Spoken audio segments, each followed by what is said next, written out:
Leg pull-up, we're up in this position. We have kick, kick, and then we'll thread a leg through with the bent knee, and we come to our kneeling side kick. The trick with this actually is in what you can't see at the moment. So this is where first, I always like to work in a dorsiflexed kneel. We're taught to be plantar flexed or have a pointed foot when we do this exercise. I go back to what Philip Beach talks about in terms of the archetypal postures. The dorsiflexed kneel is a ready stance. Someone can try to sort of push you off center in this position. It's much more easy and sort of primal to be able to sort of stabilize yourself. Kind of activates those myofascial meridians all the way down through the end of the foot. Whereas when you're in a plantar flex position or a pointed foot, someone tries to push you over, you're much less stable. I always like to work with that increased stability from that positioning of the foot. So that's the first thing that we do in there, is that we change from classical Pilates as we work in a dorsiflex position. The other part I like to look at is, we want basically, in order to stack the hips squarely, we want to make sure the greater trochanter, that bony nub on the side of the hip, is rolled facing toward the ceiling. We also want to stack our other two keystones. So we have that organization of sacrum in that case, but now we have to organize sternum and occiput. This is where I really like to think that in order to have an upright position that doesn't cause that rib flare,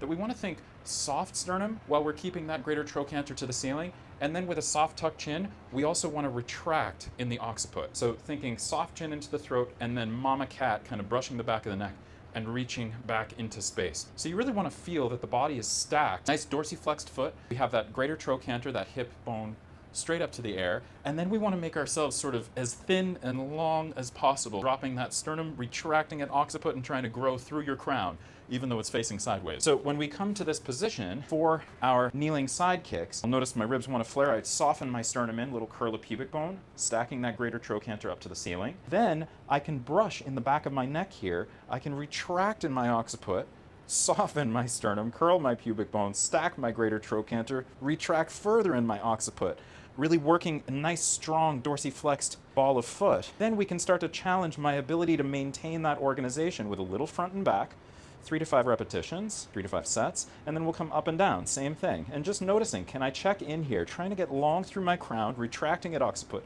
softening my sternum, little curl of pubic bone, stacking this greater trochanter so I could balance a plate on it, challenging that front and back and up and down. Then we can give little circles, 3 to 5, and little circles, 3 to 5. We then come back through center and over to the other. Same thing, front and back, up and down, little circles both ways, but really it's about what we're doing in the base that we're not necessarily seeing. So dorsiflex foot, stack that greater trochanter to the ceiling so you can balance a plate on it, little curl of pubic bone, soft sternum, retracting at occiput, getting long, long, long through my crown, through the end of foot, front and back, up and down, circles.